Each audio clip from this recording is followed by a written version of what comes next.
Hola, buenos días, sean todos bienvenidos. Estamos comenzando nuestro tiempo devocional en esta mañana. El día de hoy estaremos revisando del capítulo 12 del libro del profeta Ezequiel, los versículos 17 al 20 para nuestro tiempo devocional que hemos titulado Un mensaje dramatizado. Un mensaje dramatizado. Recuerden que para este tiempo devocional estamos leyendo en dos versiones, en la Nueva Traducción Viviente y en la Reina Valera 60. Dice en la Reina Valera 60, versículos 17 al 20. Vino a mí palabra de Jehová diciendo: Hijo de hombre, come tu pan con temblor y bebe tu agua con estremeimiento y con ansiedad. Di al pueblo de la tierra: así ha dicho Jehová el Señor sobre los moradores de Jerusalén y sobre la tierra de Israel. Su pan comerán con temor y con espanto beberán su agua, porque su tierra será despojada de su plenitud con la maldad de todos los que en ella moran, y las ciudades habitadas quedarán desiertas, y la tierra será asolada, y sabréis que yo soy Jehová. Bien, la misma porción en la Nueva Traducción Viviente, versículos 17 al 20. Luego recibí este mensaje del Señor: Hijo de hombre, estremécete al comer tu alimento, tiembla de miedo al beber tu agua. Dile al pueblo: esto dice el Señor soberano acerca de los que viven en Israel y Jerusalén. Con temblor comerán su alimento y con desesperación beberán su agua, porque la tierra quedará arrasada a causa de la violencia de sus habitantes. Las ciudades serán destruidas y los campos quedarán hechos desiertos. Entonces ustedes sabrán que yo soy el Señor. Bien, es ahora un mensaje para Israel, un emblema de la consternación de los judíos. Al comer y beber con temblor y estremecimiento, Ezequiel estaba ilustrando el temor y la ansiedad que precederían al destierro. Perdón. Viene aquí en esta porción la segunda acción simbólica, la comida con temblor. Esta sección es una dramatización de lo que habría de suceder con el pueblo de Israel. El temblor y el estremecimiento indican el terror del pueblo ante la proximidad del ejército babilonio. Luego, el profeta ha de tomar ahora su comida, sus alimentos, en un lugar a la vista del pueblo. Ha de comer y beber con toda expresión de ansiedad. Esto ilustrará el espanto con el que el pueblo comería en momentos en que se asolaba la ciudad de Jerusalén.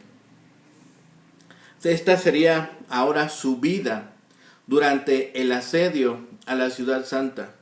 Ezequiel estaba dramatizando lo que había de ser su vida en el asedio y en el subsiguiente exilio. Comió su pan con temblor y bebió su agua con estremeimiento, para mostrar que muy pronto tanto el pan como el agua serían escasos.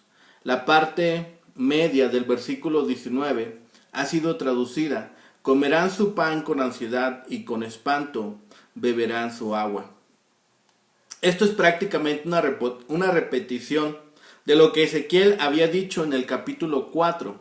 El alimento y las cosas indispensables para la vida escasearían durante el sitio de Jerusalén. Ezequiel se debía estremecer mientras comía su escasa ración para simbolizar que la vida entre los sitiados estaría llena de temor y desesperanza. Este era otro pavoroso resultado de la pecaminosidad y de la violencia del pueblo de Jerusalén y de Israel al rebelarse contra Dios y sus mandamientos. La pesadilla del sitio sería culpa de ellos y se deberían responsabilizar también por eso. Esta es la segunda acción simbólica que presenta aquí Ezequiel. Es una representación de algo cotidiano: comer y beber, pero con estas circunstancias particulares: temblor y estremecimiento. Como habíamos comentado al principio, esta segunda acción simbólica Difiere del anterior en varios aspectos. El primero es la extensión. A esto hay que agregar que mientras en aquella se describen las acciones hasta en los detalles, aquí la descripción es general. Finalmente podemos decir que la interpretación tiene semejanzas con el mandato de la acción. En este caso, falta el reporte del cumplimiento. La acción tiene que ver con comer y beber, dos de las acciones básicas de la vida, que en la antigüedad eran sinónimo de bienestar. No es la primera vez que el profeta presenta un mensaje de Dios por medio de su comida y de su bebida. La referencia al pan y el agua tiene que ver con la alimentación básica de los pueblos, y en este caso de asedio, casi el único tipo de alimento que podían ingerir. Es posible que inmediatamente de la interpretación de la acción anterior, probablemente a la vista de ellos, para que tenga efecto, él comiera con manos temblorosas. En la descripción de la acción se usan tres verbos que tienen que ver en primer lugar con efectos físicos. Temblor, rash, es la misma raíz para terremoto. El segundo tiene que ver más con un estado o situación de las personas. Ragaz. El último, daga, con una situación mental que debía enfrentar este pueblo bajo la presión de sus enemigos. Inmediatamente después del mandato de realizar esta acción, viene la orden para que la interprete. Lo que llama la atención después, en el versículo 19, es la referencia al pueblo de la tierra. Se trata de una expresión que se usa en el Antiguo Testamento con más de un sentido. Puede ser una referencia a los más pobres, como a los hombres de la guerra, o pequeños terratenientes. En los libros de Jeremías y Ezequiel son mencionados en más de una ocasión como una parte importante de la estructura social. Su uso en este lugar tiene por objeto una pequeña ironía, pues eran un pueblo sin tierra, exiliados. Para confirmar esto, notemos que a lo que llaman pueblo de la tierra les explica lo que habría de pasar con los habitantes de Jerusalén, la tierra de Israel. Por lo tanto, ellos, los exiliados, no debían estar ansiosos, eso debían dejarlo para los que estaban allí. En la interpretación agrega un cuarto verbo para describir el estado emocional de los que estaban bajo la presión del asedio babilónico, el que se traduce horror. Se trata de un término hebreo, shimamón, que significa desolación. Es un término que se aplica más frecuentemente a lugares que a personas. El uso de este verbo está directamente relacionado con el final, pues es una palabra de la misma raíz, shemama, que traduce desolación del versículo 20. La desolación anterior se tenía prácticamente a nivel interior que estaba sufriendo durante el asedio de las situaciones más simples de la vida, como el comer y el beber. Se habría de transferir a una situación de desolación y pérdida del contenido que se aplicará a la tierra después de la caída de la ciudad. Nuevamente, la frase final es mostrar que Dios está actuando para mostrar quién es Él. En esta situación, recordemos que esta visión Dios le había indicado que aquel pueblo estaría imposibilitado para ver, estaría imposibilitado para creer. El profeta se viste como refugiado y sacó sus cosas de noche como uno que huye de un desastre. La gente pensaba que esto se trataba tal vez de una comedia o que el profeta simplemente hubiera enloquecido. No podrían ellos observar realmente que lo que estaba transmitiendo Dios se lo había mandado. Si nosotros pensamos, ¿qué es lo que está sucediendo ahora? Ezequiel se preocupa por esta situación. La gente del pueblo dice, hay mucho tiempo todavía. Las cosas no son tan malas como parecen. Y este es un refrán que para nosotros podría también ser bastante cercano. Es un refrán que también para nosotros podría significar lo que sucede ahora en este tiempo. Pero la realidad de las circunstancias de la vida que estaba viviendo Jerusalén en ese momento era totalmente alejado de aquello que aún contaban con tiempo y que las cosas no eran tan malas. Tenemos aquí al profeta haciendo una señal simbólica de las desolaciones que se cernían sobre Jerusalén y sobre Judá. Tiene que ver con el comer y con la agitación que había en la ciudad. Tiene que ver con el beber y con la ansiedad. Especialmente cuando está a la vista de todos. Se expresa así la situación tan desesperada que habrían de vivir los que estaban en Jerusalén durante el asedio de la ciudad. Debe decirles a sus compañeros en el cautiverio que los que estaban en Jerusalén comerían pan con temor y beberían con espanto el agua, del mismo modo que él lo estaba ahora dramatizando, pues estarían en constante temor, ya que los sitiadores estaban al acecho de la ciudad y estos estaban dispuestos a llevarles cautivos a Babilonia. La decadencia de la virtud en una nación lleva consigo la decadencia de todo lo demás. Y cuando los de un mismo país se devoran a otros, es justo que Dios traiga sobre ellos enemigos que serán los que devoren a todos aquellos. Pensemos en lo traumático también de lo que sería este ataque sobre Jerusalén y sobre los territorios que estaban cerca de él. Se le pide a Ezequiel que tiemble al tomar su alimento y su bebida. Él ha de proclamar que los que viven en Jerusalén y Israel estarán con esta angustia y temor de día y de noche, que estarán bajo este sufrimiento, porque el país y la ciudad serían desolados. Pero eso les serviría para reconocer que Jehová es Dios. Comerán con angustia, porque habría escasez, no solamente por el temor de ser llevados, por el temor del asedio, sino porque tal vez escasearían los alimentos, porque no habría disponibilidad con los pocos granos que ellos pudieran conseguir, harían aquel pan.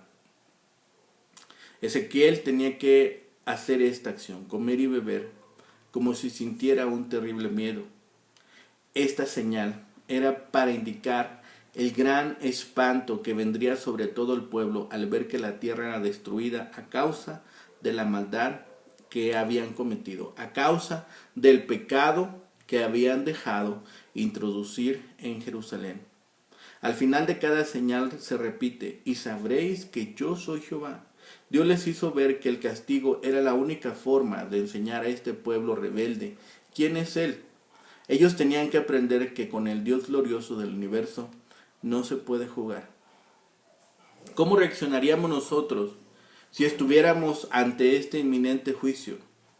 ¿Cómo sería nuestro actuar si nosotros fuésemos los que estuviéramos bajo este inminente castigo?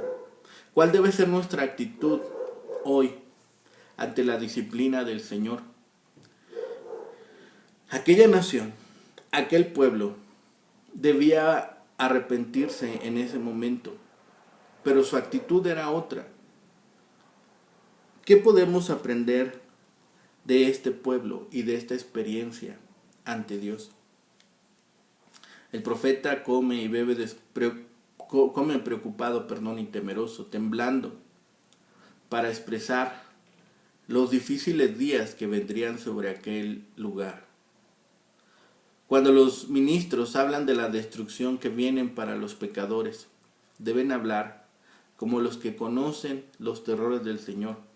Las aflicciones son felices y nos mejoran en el conocimiento de Dios, pero penosas son para la carne. Esta señal de escasez no fue interpretada adecuadamente por los que observaban a Ezequiel. Esta era más breve, ciertamente, pero tenía la intención de transmitir el mensaje a estos moradores de Jerusalén y sobre quienes estaban viviendo en la tierra de Israel. El profeta hacía estas actividades porque Dios se lo había demandado. El terror estaba a las puertas de Israel. No habría nadie que escapara. El temor al enemigo incluso paralizaría a aquellos que observaban el castigo de Dios asolando la tierra. Ellos mismos habían provocado este juicio. Ellos mismos habían llevado a este instante a Jerusalén. Es una profecía nuevamente dramatizada que transmite el temor, que transmite la escasez de alimento, que transmite los horrores de ser invadidos. Ezequiel iba a demostrar y a declararle al pueblo de la tierra, o sea, a sus compañeros deportados, la advertencia de Dios por las condiciones devastadoras que caerían Jerusalén y Judá. En cuanto al cumplimiento de esta profecía de que Jerusalén y Judá quedarían desiertas, lo vemos en el cumplimiento del segundo libro de Reyes, capítulo 25, Jeremías, capítulo 39 y Lamentaciones, capítulo 1. Esta sería una escena ante una cortina de fatalidad. Es una parábola simple, pero dramáticamente representada. El profeta transmite este mensaje a los exiliados. Por mandato divino lo hace, es obediente. Por lo que sabemos de la vida y el ministerio de Ezequiel, el temblor puede no haber requerido mucha habilidad para actuar. En su estado de agotamiento y mala salud, las manos temblorosas y el cuerpo tembloroso puede haberse convertido en parte de la existencia diaria de Ezequiel. Esta fragilidad física ahora iba a formar parte de una comida promulgada, comida en público, como una parábola adicional al juicio venidero de Dios. Uno puede imaginar la escena. La mano del profeta temblaba, de modo que el agua se derramaba antes de llegar a sus labios, y el pan se trababa antes de entrar en la boca. Con sus acciones estaba demostrando a su audiencia la condición temerosa de los habitantes de Jerusalén, que cenarían temblando en el crepúsculo de la perdición de su ciudad. No había más nada que hacer. No había más que pudiera detener el juicio de Dios sobre Jerusalén. El poder en esta parábola sencilla emerge de algunos puntos finos que debemos resaltar. Al menos podemos resaltar tres. La primera, la sentencia está basada en las acciones anteriores de aquellos que serían ahora juzgados. Hoy sabemos que la violencia engendra violencia, solamente eso. El abogado Jacques Ellul, abogado y teólogo francés, en sus leyes de la violencia, escritos en 1969, página 100, hace referencia a esto. El centro de la parábola de Ezequiel es el temblor, causado por el temor de la violencia venidera. Y sin embargo, como deja clara la explicación del profeta, la única razón para que la violencia llegara a los habitantes de Jerusalén es que ellos mismos habían ejercido violencia dentro de la ciudad. Aquellos que habían causado que otros temblaran de miedo, experimentarían ahora temblores ellos mismos. Porque los actos de violencia son como semillas plantadas en la tierra. Producen en el futuro su propia cosecha de violencia. Y todos aquellos que ejercen el poder y la amenaza de la violencia pueden llegar a cosechar su propia cosecha con miedo y temblor. Segundo, incluso en este periodo de crisis, los seres humanos pueden ver cuál es la verdadera fuente de vida. Aunque en el aspecto más dramático de esta parábola fue el temor tembloroso del profeta, la actividad más fundamental de la parábola era comer y beber. Básicamente, una persona come y bebe para mantenerse con vida. E incluso en la víspera de la destrucción, los habitantes de la ciudad naturalmente continuarían comiendo y bebiendo para mantener sus cuerpos funcionando. Enfrentados, confrontados ahora con la muerte, continúan alimentando el cuerpo vivo. No hay ninguna sugerencia de ayuno y penitencia o controlar el apetito del cuerpo en un intento de evitar el desastre. Sin embargo, puede haber un mensaje más profundo para los exiliados que viven en Babilonia. Residían en una tierra que había engendrado uno de los dichos humanos más antiguos, un proverbio que continúa hoy floreciendo en el siglo XX. Come, bebe y sé feliz, porque ese es el único propósito del hombre. Estas palabras fueron pronunciadas por primera vez a Gilgamesh, un héroe de la antigua Babilonia, por una camarera que encontró en su búsqueda por comprender la existencia humana. Pero hay una ironía en esto. Gilgamesh, el pagano, había escuchado las palabras en una noble búsqueda del significado de la vida y no las escuchó. Para los ciudadanos de Jerusalén, los que estaban en casa y los que estaban en exilio, la parábola de comer y beber en la desesperación era una consecuencia de su propia maldad, no el consejo de Dios. Todos deben comer y beber, pero como lo dijo Moisés en Deuteronomio 8:3, y como Jesús también lo iba a decir en Mateo 4:4, no solo de pan vive el hombre. Aquellos que comen el pan de la violencia no pueden comer también el pan de la vida, y por lo tanto, eventualmente deben comer el pan del temblor por temor a la vida misma. Tercero, hay fortaleza en la debilidad del ministerio. No es la característica menos incongruente de esta parábola promulgada, pero vemos que sucede. El profeta está débil y tembloroso. Derrama su agua, ensucia su boca. No era una vista impresionante para su audiencia de exiliados.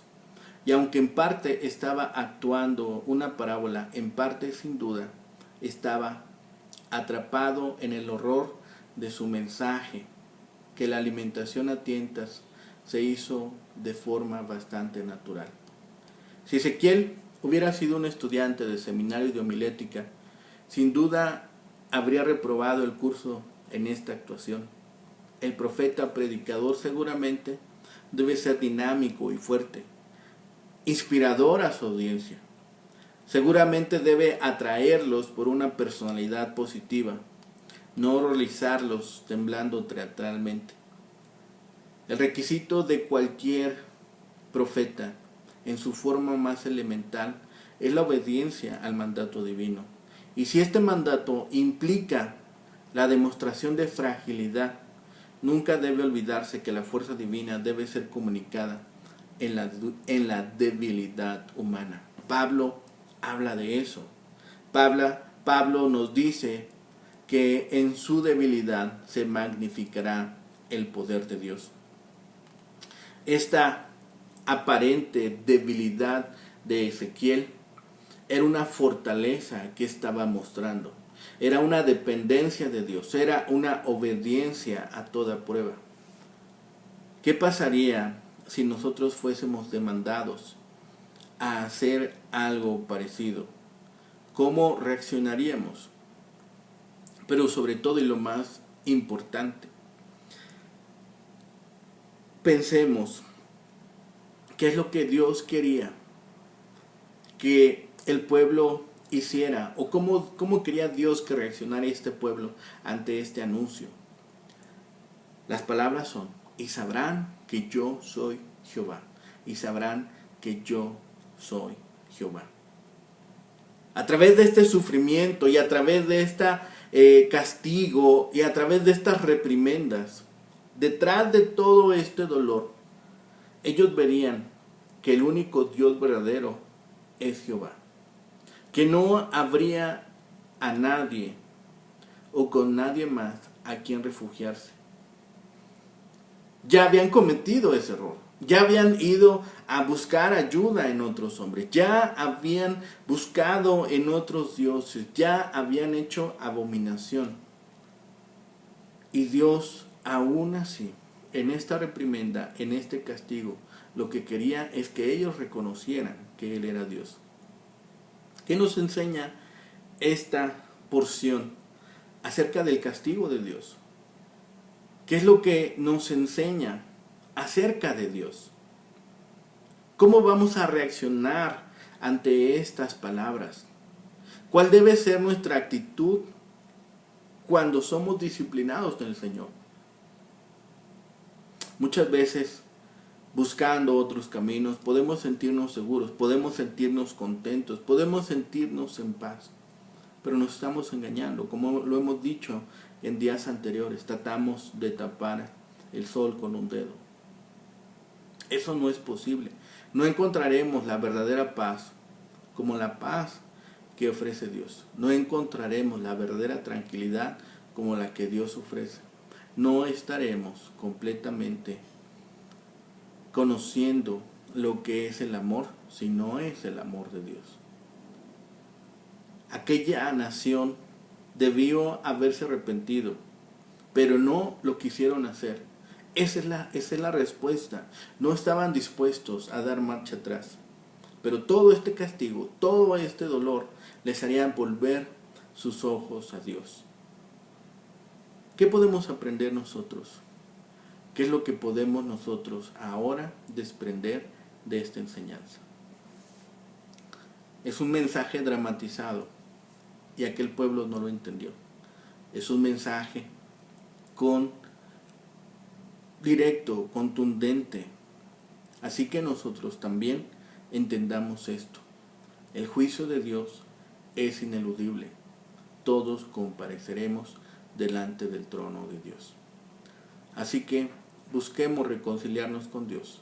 Busquemos volvernos de nuestros malos pensamientos, de nuestras malas actitudes y busquemos el perdón. Busquemos también el trono de justicia y por la gracia de Dios busquemos también el perdón de nuestros pecados en Cristo Jesús. Oremos. Bendito Padre Celestial, gracias te damos, Señor, por este día que nos permite, Señor, tomar tu palabra, ser animados, ser exhortados, ser alentados, Señor, a cambiar de forma de vida. Gracias, Padre, porque tu palabra está disponible para nosotros, Señor. Gracias, Señor, porque todas las cosas son más que excelentes a tu lado. Padre bendito, permite que este mensaje sea comprendido, que sea entendido, Señor, que no sea confundido con palabras de hombres, Señor, sino que aderezadas con tu amor y con tu misericordia, Señor, sean para conocimiento de tantos otros, Señor, que viven en oscuridad. Lo pedimos, lo clamamos a ti y lo rogamos en el bendito nombre de Cristo Jesús, Señor y Salvador nuestro. Amén. Que tengan un excelente día, que el Señor les bendiga.